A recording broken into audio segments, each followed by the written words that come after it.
Musee Honme, Palais Royal, in Porto Novo, Benin.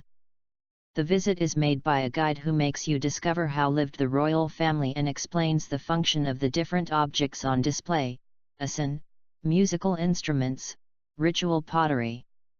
Most of the kings of Porto Novo lived in this palace because, unlike the kings of Abomey, they did not mark their reign by new constructions.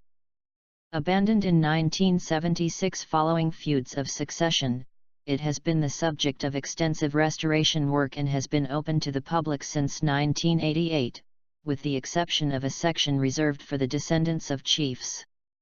We do not speak any more about kings, but about superior leaders, since with the colonization the kings of Porto Novo have been dispossessed of their political power.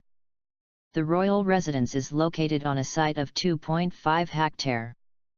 The buildings, built mostly in the 19th century, are distributed around 5 courses, 2 of which impluvium, as in the palaces of Ife and Ketu, while outside are the temples and altars celebrating the memory of the ancestors of the royal family.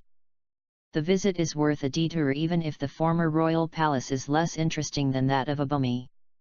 Like us and join us at Extreme Collections for more fun and knowledge.